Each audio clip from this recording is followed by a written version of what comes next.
I'm in the ghost town of Lark, Texas, and it's so incredibly windy out here. I'm doing this from inside the car because you'll never be able to hear me.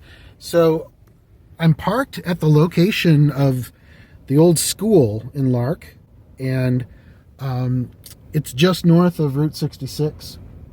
So just over here you have I-40, so the eastbound lanes, and the south frontage road. That was Route 66. Two different generations there. But I'm going to take you outside so you can see the area. But it's incredibly windy, so I'll just probably edit the audio. So I flipped you around. This is looking north from where the school was. So there's a north-south street. That's this right here. And then Route 66 east-west. So see the traffic going by. So let's take you outside. Whoa!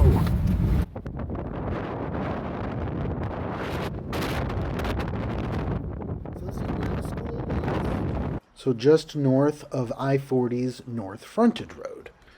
And if you notice on the map, there's another building on the northwest corner there, certainly taken out by the frontage road and those westbound lanes of I-40.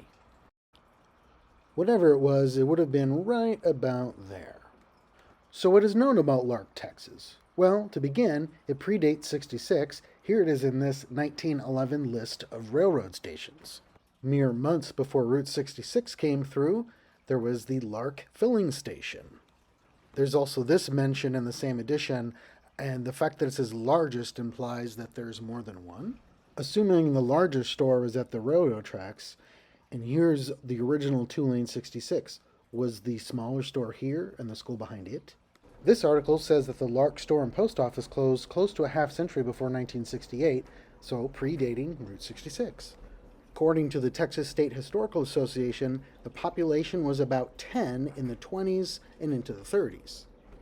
But the Lark School seemed to be the center of activity for Lark. For instance, the circus comes to town and performs in the Lark School auditorium. Around this time, Robert Lee Newton and his wife, Lena Bell, were at the University of Michigan, and as you can see, Bob already had his bachelor's degree from West Texas State Teachers College in music. And then in 1939, Mr. Newton takes his students from the Phillips 66 High School to perform in his hometown of Lark, and it's a fundraiser to raise money for playground equipment. And then in 1940, Bob became the band director at Groom High School. But since that's another time, I'll save that for another video. The school did stay active, and I found all sorts of things in 3940, 4344, and in the fall of 44. Nothing in 45 or 46. And then in 1947, only mentions of the Lark School, people using the facilities. One thing in 1956 said the school needed cleanup for a meeting, so I'm guessing it closed sometime after World War II. And according to the TSHA, the population in 1940 was 20. Things were changing quickly during World War II. Notice the Lark store was sold in August of 1943, sold again in November, and then there's some other names, Mr. and Mrs. Wilson, in March of 44. In 1946, Jack Rittenhouse wrote that Lark has more grain elevators, a gas station with a store and post office, and a few railroad houses. And then in the 1950s, 66 became 4-lane here, and here are the eastbound lanes through Lark. And what was 2-lane 66 became the westbound lanes of 4-lane 66. So by this time, we still have the Lark School, not in session, but used for facilities, 4-lane 66. The elevators are still active. Here's an advertisement from 1954. This building by the railroad looks to be from that era, probably even earlier. This 1960 map shows that the school is still there. The Texas State Historical Association says that the post office closed in 1957, but this article clearly says 1968 when the post office and the Lark store closes. And then the elevator seems to be the center of town because the very next year, 1969, the Groom News reported that Lark community residents will vote on a measure, poll at the elevator. And that's important to note that as late as 1969, Lark was still considered a community. These days, a ghost town. So we'll close this video by heading eastbound out of Lark, starting from the south.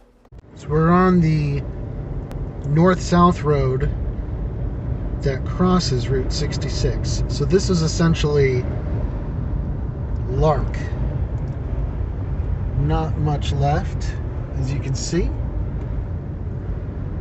And